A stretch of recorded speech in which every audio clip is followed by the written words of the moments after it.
m'appelle Samantha Bailly, je suis l'auteure de plusieurs romans et notamment du dernier qui va sortir qui s'appelle Nos âmes rebelles, qui est le second tome d'un premier roman s'intitulant Nos âmes jumelles. Alors dans Nos âmes jumelles, on découvre Lou et Sonia. Tout oppose ces jeunes filles. Lou, elle, c'est une jeune fille assez introvertie qui souffre de harcèlement scolaire, du divorce de ses parents. Elle trouve refuge dans l'illustration et sur un forum sur Internet. Sonia, de son côté, elle, c'est une jeune blonde populaire. Son quotidien, c'est plutôt les garçons, les soirées. Mais elle a un secret intime, c'est qu'elle rêve d'être écrivain ou scénariste. En tout cas, son truc, c'est l'écriture. Et du coup, elle même va sur ce forum pour pouvoir poster ses écrits. Et elle va rencontrer Lou. Et se noue alors une amitié en fait entre ces deux jeunes filles que tout oppose en apparence, qui sont finalement unies, on va dire, par leurs passions respectives. Et chacune à leur façon, d'abord dans le virtuel puis dans le réel, elles vont s'aider mutuellement à se dévoiler et à se construire. Dans Nos âmes rebelles, donc les deux jeunes filles, Sonia et Lou, sont désormais en terminale. Finalement, si le premier tome était plutôt centré sur leur rencontre, sur l'amitié et sur l'affirmation de leur passion, l'année de la terminale, c'est une année finalement de transition, de séparation et d'espoir aussi, puisqu'on va démarrer une nouvelle vie et on va finalement se lancer dans le bain. Donc dans ce second tome, on retrouve Lou et Sonia qui sont à une étape différente de leur vie.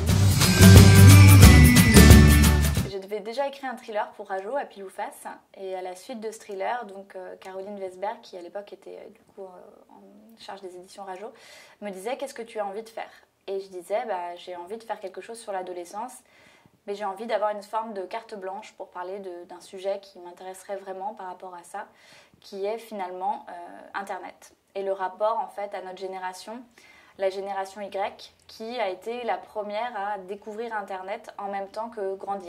Du coup, je voulais retranscrire l'adolescence telle qu'elle est comme une période de mutation, de changement, d'affirmation de soi, mais y ajouter cet ingrédient qui finalement est très moderne. Donc voilà, c'est ça qui m'a motivée et du coup Rajo m'a donné cette première carte blanche. Donc on est parti sur Nos âmes jumelles et puis voilà, j'ai continué. Ce qui m'a frappée en fait quand j'étais adolescente, c'est que je trouvais assez peu de livres qui reflétaient vraiment ce que je vivais à l'époque. Du coup, je me suis dit si un jour je me lance dans cette thématique, j'aimerais avoir cette dose de réalité.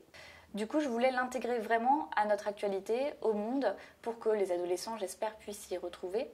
Et ça me paraissait incontournable, en fait, d'être ancré dans le quotidien et dans cette nouvelle mutation qui, je pense, concerne tous les adolescents, qui sont les réseaux sociaux, Internet. Parce que, je pense que ça fait maintenant partie de nos vies et que ça conditionne et change le rapport aux autres.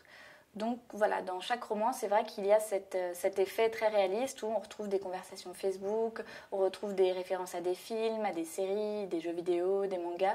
Mais tout ça, pour but de rapprocher finalement le roman avec notre époque et la réalité de l'adolescence aujourd'hui.